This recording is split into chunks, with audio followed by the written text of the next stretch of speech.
ஜெய் சாயிராம். வாழ்வில் எப்பொழுதுமே சுலபமான பாதையை விட கடினமான பாதையையே தேர்ந்தெடுக்கலாம். அப்பொழுதுதான் நம் பலம் என்ன என்பதை நம்மால் உணர்ந்து கொள்ளவே முடியும். சுலபமாக இருக்கும் பாதைகள் நிச்சயம் நம் இலக்குகளை சென்று அடையாது என்பதுதான் நிச்சயமான உண்மை. கடினமாக இருக்கும் பாதைகள் நிச்சயம் நம்மை தோல்வியடைய செய்யாது என்பதையும் தீர்க்கமாக புரிந்து கொள்ளலாம். ஜெய் சாயிரம். ஜெய் ஜெய் சாயிரம். நம்ம சாயன்பர்கள் எல்லாரும் எப்படி இருக்கீங்க? எல்லாரும் நல்லா இருப்போம். ஓம் சாயிரம். என் அன்பு பிரியமே, பயப்படாதே என் பிரியமே. உனக்கான மிகப்பெரிய பிரச்சனையை நான் முடித்து தரப்போகிறேன். ஆம் என் பிரியமே, சர்வ நிச்சயமாக உனக்கானது நிச்சயமாக உன்னை வந்து சேரும். அதே போல சர்வ நிச்சயமாக இது உனக்கானது மட்டும்தான்.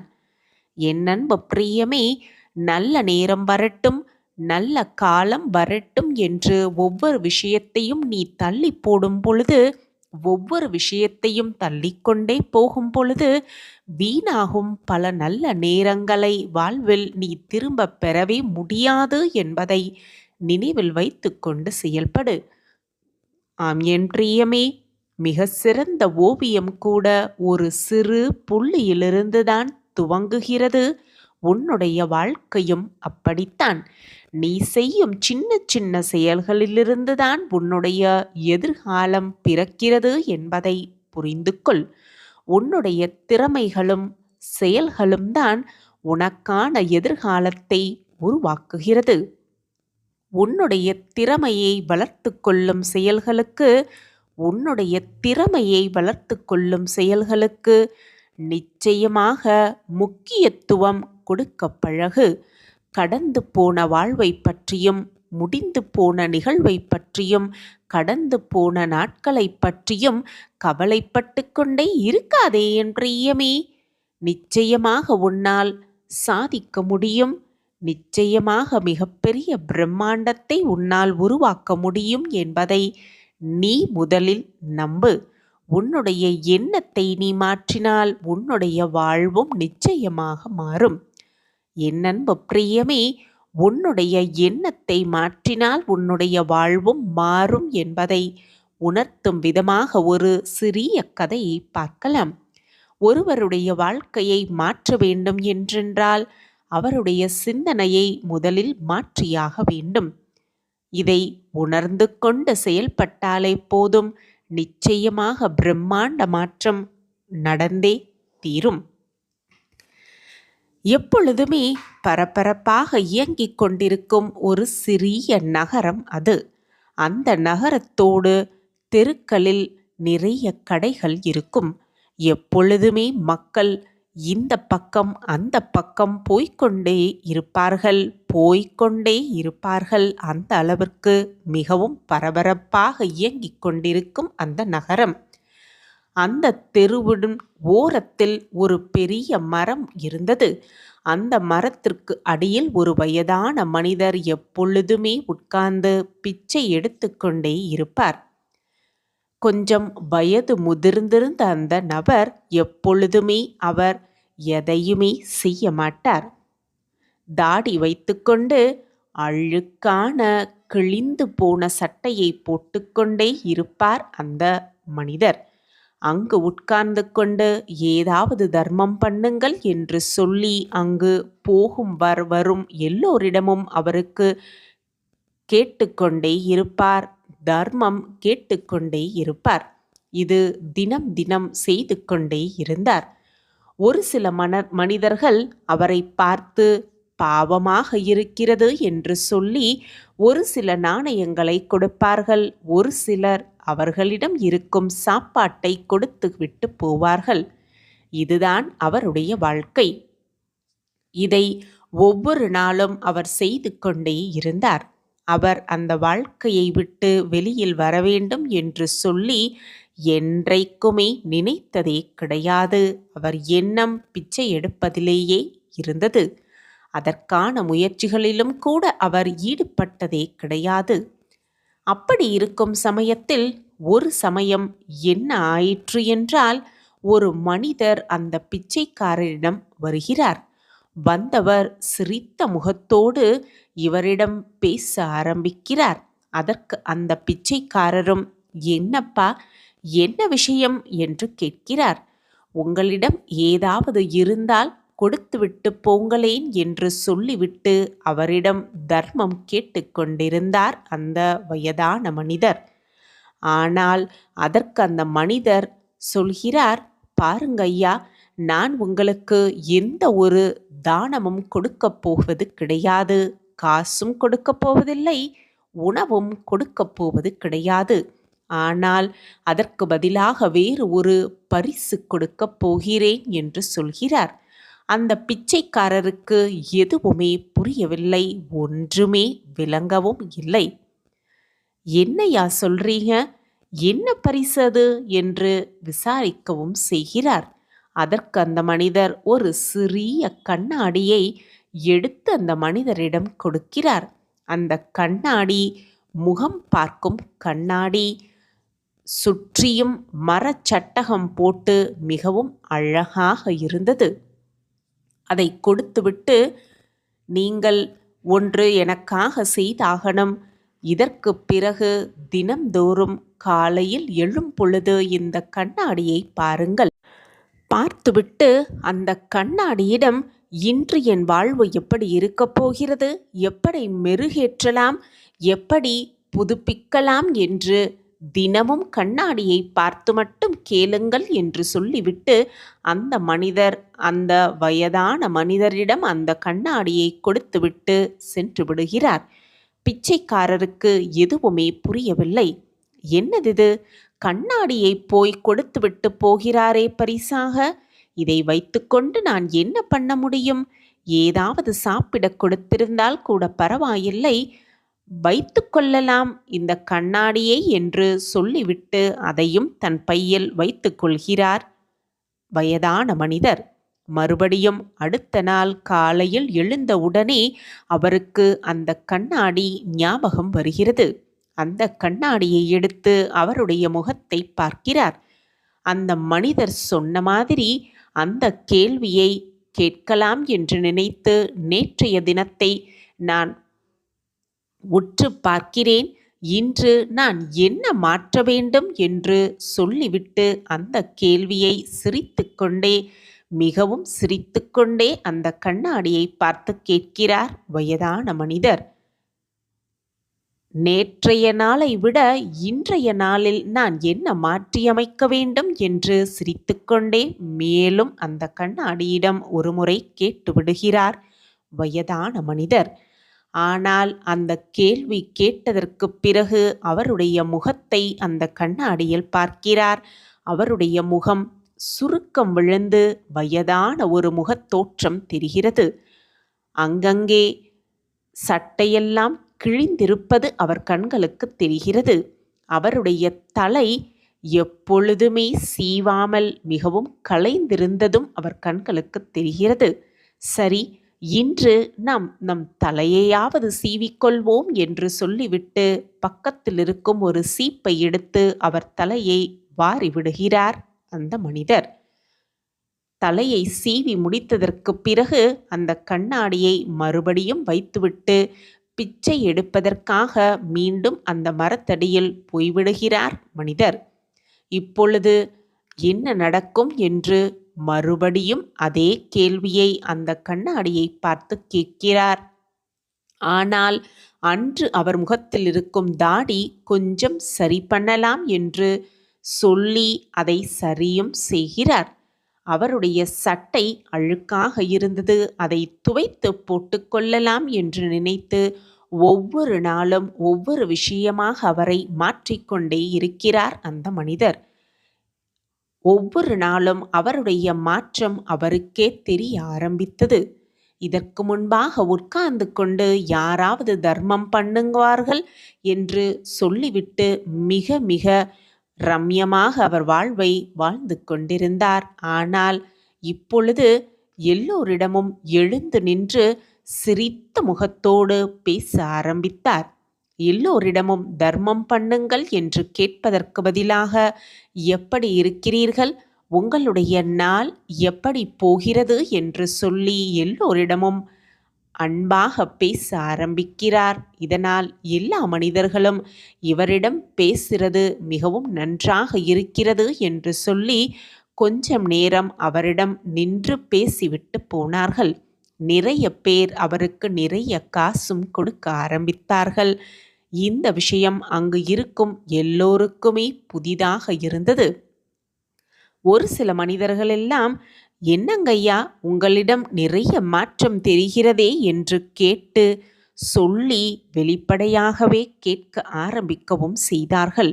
அப்பொழுதுதான் பிச்சைக்காரருக்கே புரிந்தது, இதற்கு முன்னாடி இருந்ததற்கு இப்போவும் எவ்வளவு மாற்றங்கள் தனக்குள் ஏற்பட்டது என்பதை அவரே சொல்லிக் கொள்கிறார். இப்பொழுது நிறைய கடைகள் அந்த தெருகளில் இருக்கும். அந்த சாப்பாட்டு கடைகளில் மீதமான சாப்பாடு கொண்டு வந்து அந்த மனிதரிடம் கொடுத்துவிட்டு போவார்கள். இது அவரை பார்த்து, பாவப்பட்டெல்லாம் கொடுப்பது கிடையாது, அவருடைய நடவடிக்கை மிக நன்றாக இருக்கிறது, நிறைய மக்களை சிரிக்க வைக்கிறார், நிறைய மக்களை நன்றாக உணர வைக்கிறார் என்பதற்காக எல்லோரும் சாப்பாடு கொடுத்துவிட்டு போனார்கள். ஒரு சில மனிதர்கள் கடந்து போய்விட்டே இருந்தார்கள். திடீரென்று ஒரு மனிதர் அங்கே வருகிறார். வந்தவர், ஐயா, உங்களை நான் தினம் பார்த்து கொண்டுதான் இருக்கிறேன். நான் அந்த தெருவின் ஓரத்தில் ஒரு கடை நடத்துகிறேன். உங்களுக்கு ஆட்சேபனை இல்லை என்றால் எங்களுடைய கடையில் வந்து வேலை செய்கிறார்களா? அங்கு இருக்கும் வேலையை செய்து உங்களுக்கு நான் வருமானம் தர முயற்சி செய்கிறேன். விருப்பமிருந்தால் வாருங்கள். ஏனென்றால் நீங்கள் வந்து மக்களிடம் நன்றாக பழகுகிறீர்கள் என்பதை நான் கவனித்து கொண்டுதான் இருக்கிறேன். என்னுடைய கடைக்கு தேவை உங்கள் சேவை என்று சொல்லிவிட்டு ஒரு வேலைக்கு அந்த மனிதரை கூப்பிடுகிறார். இப்படி ஒவ்வொன்றாக மாற்றம் நடந்து கொண்டே இருந்தது. பிச்சைக்காரருக்கு எதுவுமே புரியவில்லை. எனக்கு வேலை கொடுக்கப் போகிறீர்களா என்று சொல்லிவிட்டு மீண்டும் ஆச்சரியத்தோடு அந்த மனிதரை பார்த்து கேட்கிறார் பிச்சைக்காரர். ஆமாங்கய்யா, உங்களுக்கு விருப்பம் இருந்தால் வாருங்கள் என்று சொல்லி மறுபடியும் அவர் கூப்பிடுகிறார். அந்த பிச்சைக்காரரும் சரி, நான் கண்டிப்பாக வருகிறேன் என்று சொல்லி அந்த கடையில் வேலைக்கு சேர்கிறார். அந்த வேலையில் சேர்ந்த ஒரு சில நாட்கள் கஷ்டமாக இருந்தது பிச்சைக்காரருக்கு. ஏனென்றால் இவ்வளவு நாள் அவர் எந்த வேலையும் செய்தது கிடையாது.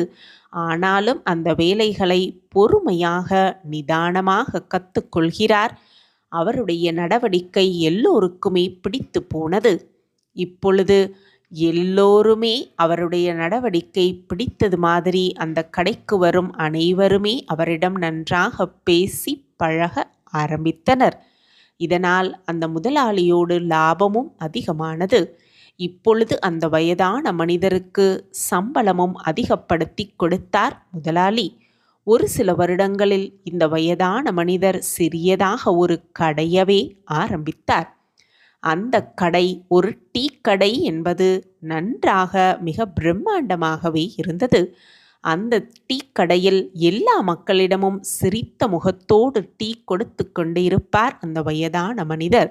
அப்படி கொடுத்து கொண்டிருக்கும் பொழுது ஒரு நாள் அந்த கூட்டத்தில் ஏதோ ஒரு பரிச்சயமான முகம் ஒன்று தெரிகிறதே என்று சொல்லிவிட்டு உற்று பார்க்கிறார். அந்த மனிதரும் இந்த வயதான மனிதரிடம் வந்து பேச ஆரம்பிக்கிறார். அப்பொழுதுதான் அவருக்கு புரிகிறது, அவர் வேறு யாருமல்ல, இதற்கு முன்பாக அந்த கண்ணாடியை கொடுத்தவர் அந்த மனிதர்தான் என்று அவர் புரிந்து கொள்கிறார்.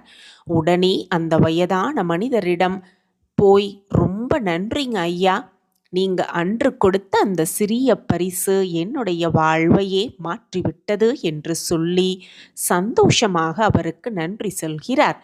அதற்கு அந்த பரிசு கொடுத்தார். அந்த மனிதர் சொல்கிறார், ஐயா, அப்படியெல்லாம் இல்லை, நான் பரிசு கொடுத்தது என்னமோ உண்மைதான். ஆனால் உண்மையிலேயே உங்களுடைய வாழ்க்கை மாறினதற்கு நீங்கள் உங்களுடைய சிந்தனையை மாற்றிக்கொண்டீர்கள். அது மட்டும்தான் காரணம். இதற்கு பிறகு நீங்க நல்லபடியாக இருங்கள் என்று சொல்லிவிட்டு அந்த மனிதர் கிளம்பி விடுகிறார். இந்த கதையில் 100% உண்மையான விஷயம்னை நாம் புரிந்து கொள்ள வேண்டும். நம் வாழ்க்கையை மாற்ற வேண்டும் என்றால் நாம் வெளிப்படையா எத்தனையோ விஷயங்கள் செய்யலாம். ஆனால் மனதிற்குள் நம் சிந்தனைகளை சரியானபடி அமைத்து கொண்டோமேயானால், சிந்தனைகளை மாற்றிக்கொண்டோமேயானால் கண்டிப்பாக வாழ்க்கை நாம் நினைக்க மாதிரி மாறும் என்பதை நிச்சயமாக நாம் புரிந்து கொள்ளலாம். மனதை மாற்றினால் வாழ்வு நிச்சயமாக மாறும் என்பதை தீர்க்கமாக உணர்ந்து கொள்ளலாம். என் அன்பு பிரியமே, யோசித்து கொண்டே இருப்பதை விட செய்து விடுவது மிக மிக சிறப்பு. உன்னால் முடியாதது என்று எதுவுமே இந்த உலகத்தில் இல்லை. உன் மீது உனக்கு நம்பிக்கை இருக்கும் வரை துன்பங்கள் வந்தால் துவண்டு போய் கண்ணீர் சிந்திக்கொண்டு நிற்காதே என் பிரியமே. துன்பங்களை எதிர்கொள்கிறவர்கள்தான் இரும்பை போன்ற உறுதியையும் வலிமையையும் பெறுகிறார்கள் என்பதுதான் நிச்சயமான உண்மை. எனவே என் பிரியமே, எது வந்தாலும் எதிர்த்து நிற்க பழகிக்கொள். எது வந்தாலும் எதிர்கொள்ள பழகிக்கொள். அப்பொழுதுதான் எதையும் எதிர்கொள்ளும் வலிமையை முழுமையாக பெற்றுவிடலாம். வாழ்க்கையில் 1000 சோகங்கள் இருக்கத்தான் செய்யும். அதே போல 1000 சந்தோஷங்களும் இருக்கத்தான் செய்யும். இன்பமும் துன்பமும் மாறி வருவதுதான் வாழ்க்கை. ஆம் என் பிரியமே, மாற்றம் மாறி மாறி வந்து கொண்டேதான் இருக்கும். ஒவ்வொரு நாளும் வேதனைகள் மட்டுமே வாசலில் வந்து நின்றாலும் எதையும் எதிர்கொள்ளும் மனப்பக்குவமும் தைரியமும் உன்னிடத்திலிருந்து விட்டால் வாழ்வின் இறுதி வரை மகிழ்ச்சி இருக்கிறதோ இல்லையோ, நிச்சயமாக நிம்மதி உன்னுடன் தான் இருக்கும் என்பதை மறந்துவிடாதே. பிரபலமான மனிதர்களை பார்த்து வியந்து நிற்பது ஒரு விதமான மனநிலை.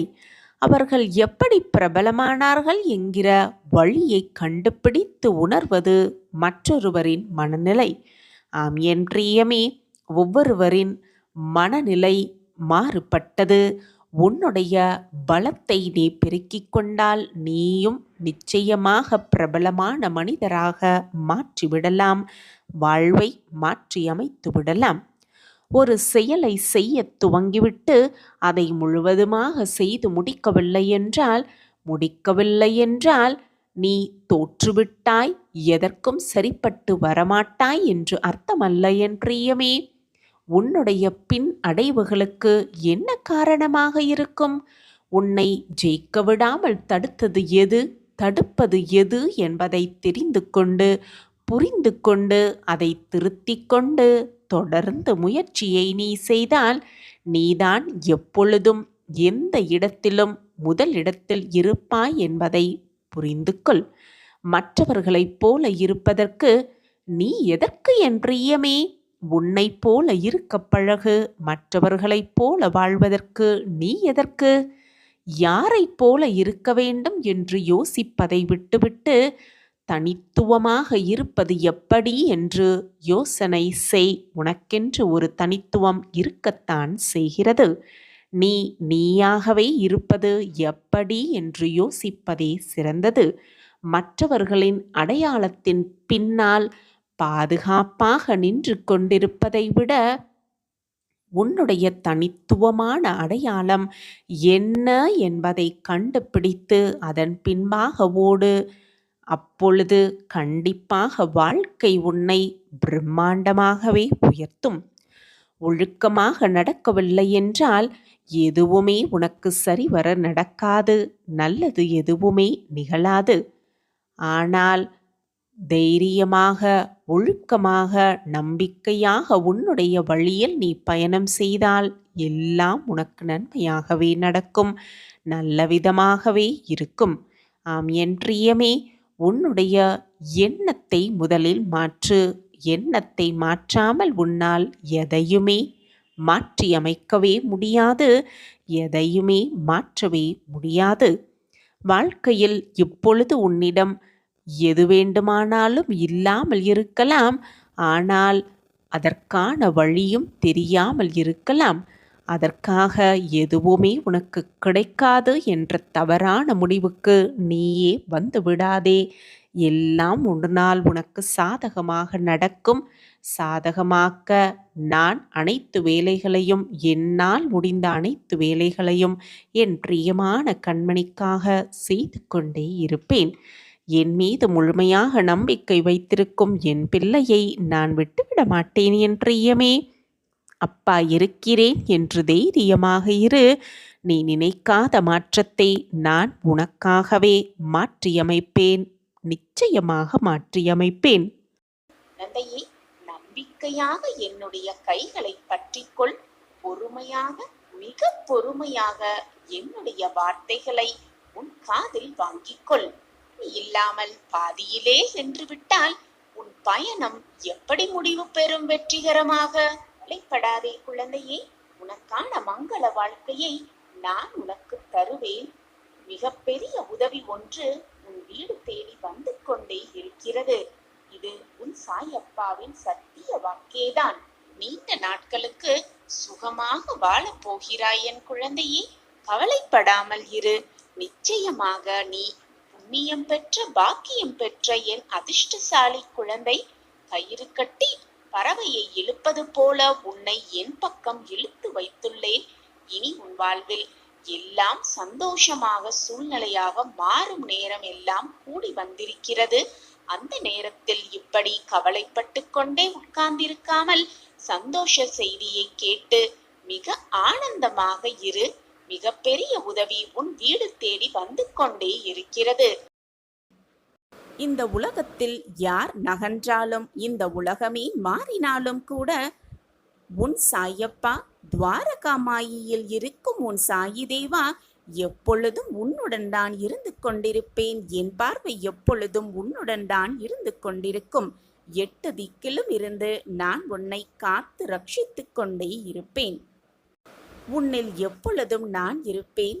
உன்னில் இருக்கும் நான் என்ற கேள்விகளுக்கு நீ எந்த நேரத்திலும் சாயப்பா என்று கூறினாலும் அடுத்த நொடியே உன் கண்களுக்கு நான் காட்சி கொடுப்பேன்.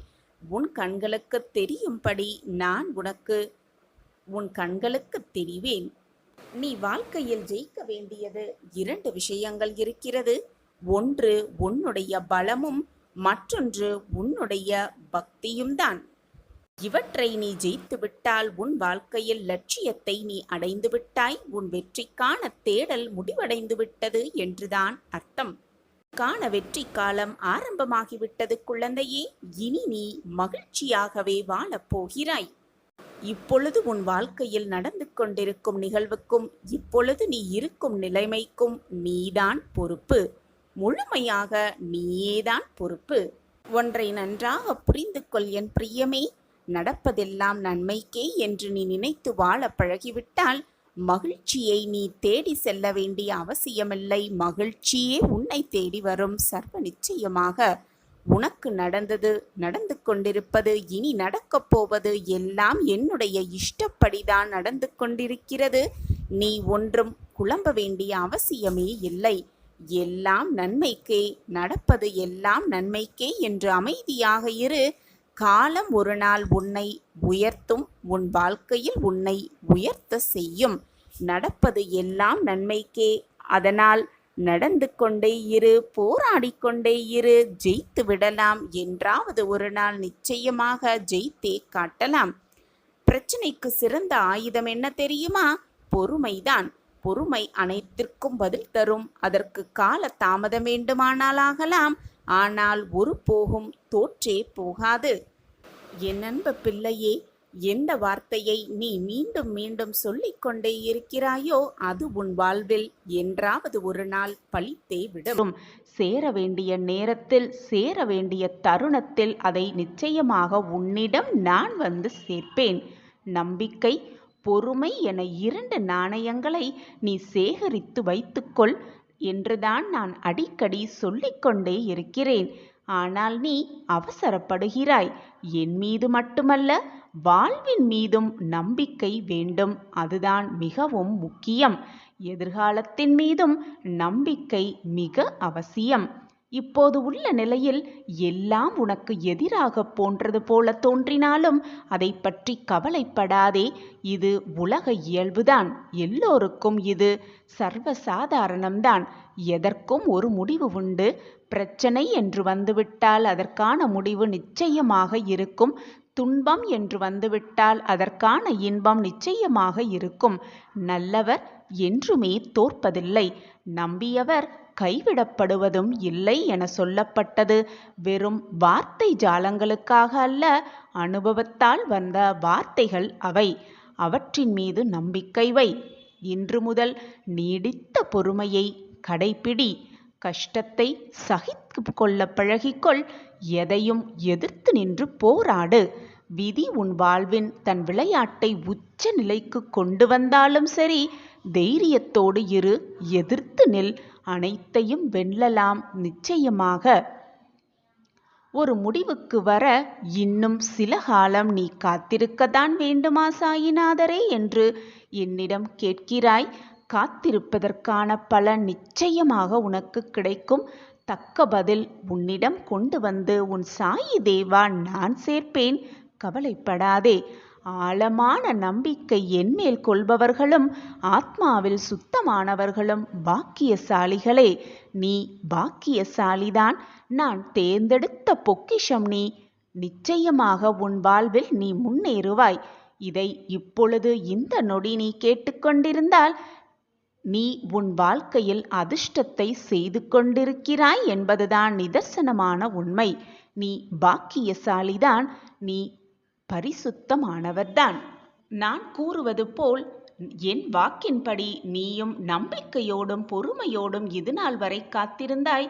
உன் காத்திருப்புக்கான நல்ல பதிலை, நல்ல பரிசை, நாளை ஒரு இன்ப அதிர்ச்சியை உன் வாழ்வில் நான் கொண்டு வந்து சேர்ப்பேன். இதற்காகவா இவ்வளவு நாள் நாம் வேதனையோடு இருந்தோம் என நீயே சொல்லும் அளவிற்கு அந்த இன்ப அதிர்ச்சி உன்னை அதிர்ச்சிக்குள்ளாக்கும். சிலர் உனக்கு பின்னால் உன்னை பற்றி கேலியாக பேசுவதை கேட்டு வருந்தாதே. ஒன்றை நன்றாக புரிந்து கொள்.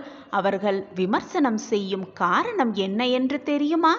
உன் தரத்துக்கு வர முடியாத போது, உன்னிடம் இருப்பது போன்று அவர்களிடம் இல்லாத பொழுது, உன்னை போல் அவர்கள் இல்லாததை நினைத்து நினைத்து உன்னை துன்புறுத்தி, அது முடியாத போதுதான் அவர்கள் இப்படி செய்கிறார்கள். இன்னும் உன் வாழ்க்கையில் பல அற்புதங்கள் நடக்கப் போவதையும் பார்க்கத்தான் போகிறார்கள். என் வார்த்தை மீது நம்பிக்கை வைப்பாயா? நீ என் உயிரான இன்னும் உன் வாழ்க்கையில் பல அற்புதங்கள் நடக்கத்தான் போகிறது. நீ என் உயிரான குழந்தை. உனக்கு நடக்காமல் வேறு யாருக்கு நடக்கும்? நீதான் எனக்கு உலகம், நான் தான் உனக்கு உலகம் என்று வாழ்ந்து கொண்டிருக்கிறாய். உன்னை முதுகில் குத்துபவர்களைக் கண்டு வேதனை கொள்ளாதே. போர்க்களத்தில் புற முதுகை காட்டுபவர்கள் வீரமானவர்கள் அல்ல. எதிர்த்து நின்று போராடுபவர்களே வீரமானவர்கள், வெற்றியை தழுவுவார்கள். என்னுடைய முழுமையான அருளால் உன்னை நான் எப்பொழுதும் ஆசிர்வதிப்பேன். வாழ்க்கையில் நீ நிச்சயமாக ஜெயிப்பாய். உனக்கு சந்தோஷம் உன்னை தேடி வரும். நாளையே உனக்கான இந்த அதிர்ச்சி உனக்காக காத்து கொண்டிருக்கிறது. நீ என்னை நினைக்கும் பொழுது உனக்குள் ஒரு சிலிர்த்த உணர்வு ஏற்படுத்தும். அதுதான் நீ என்மேல் கொண்ட உண்மையான அன்பின் வெளிப்பாடு. உன்னை என் உயிராய் காப்பேன். என் கண்ணுக்குள் வைத்து காப்பேன். என் பொக்கிஷமான பிள்ளையை. எதற்குமே பயப்படாதே, கலங்காதே. அனைத்தையும் எதிர்த்து நின்று போராடு. அனைத்தையும் சகித்துக்கொள். நம்பிக்கை, பொறுமை, பக்தியோடு இருக்கும் என் பிள்ளையை நான் என்றும் காப்பேன். என் பார்வை உன் மீதுதான் எப்பொழுதும். எந்த கஷ்டம் வந்தாலும் சாயிநாதர் இருக்கார், என் வாழ்க்கையை மீட்டெடுப்பார் என்ற நம்பிக்கை வார்த்தைகளை உனக்குள் சொல்லிக்கொண்டே இரு. உன்னை ஏளனமாக பேசியவர்களுக்கு முன் தைரியமாக நின்று சொல், எனக்கு பின்னால் என் அருகில் யார் இருக்கிறார் என்று தெரியுமா? என் சாயிநாதர் இருக்கிறார். என்னோடு துணிவிருந்தால் போராடி பாருங்கள், எதிர்த்து நில்லுங்கள் என்று அவர்களிடம் தன்னம்பிக்கையோடு சொல். வந்தவர்கள் வந்த கஷ்டம் எல்லாமே வந்த வழி தெரியாமல் போய்விடும் உன்னை விட்டு வெகு தூரமாக. எப்பொழுதுமே சந்தேகமே இல்லாமல், எதை நினைத்தும் வருந்தாமல், எனக்கு எது நல்லதோ அதை மட்டுமே சாயப்பா என்னிடம் கொண்டு வந்து சேர்ப்பார். அதில் எந்த சந்தேகமுமே எனக்கு இல்லை. எது நடந்தாலும் அது எனக்கு நன்மைக்காக, என்னுடைய நன்மைக்காக, என் வாழ்வின் நன்மைக்காக மட்டுமே சாயப்பா நிறைவேற்றித் தருவார் என்ற நம்பிக்கை சிந்தனையோடு இரு. நல்ல எண்ணங்களோடு இரு. உன் எண்ணம் போல் உன் வாழ்வு மிக பிரகாசமாகவே இருக்கும். என்னை முழுவதுமாக நம்பிவிட்டாய் அல்லவா? இனி உன் வாழ்வில் நீ வருத்தப்பட வேண்டிய அவசியமே இல்லை. நான் இருக்கிறேன் அனைத்திற்கும் சாட்சியாக. என் வாக்கு எப்பொழுதும் பொய்யானதே இல்லை. உனக்கான அதிர்ச்சியம், ஆச்சரியம், அதிசயம், அற்புதம் எல்லாமே நாளை காத்திருக்கிறது. இதை கேட்டுவிட்டு நிம்மதியாக இன்றிரவு உறக்கம் கொள். நாளை விடியல் சர்வ நிச்சயமாக உனக்கான விடியலாகவே இருக்கும். நான் சொல்கிறேன், இது உனக்கான ஆறுதல் வார்த்தையல்ல, உனக்கான சத்திய வாக்குதான்.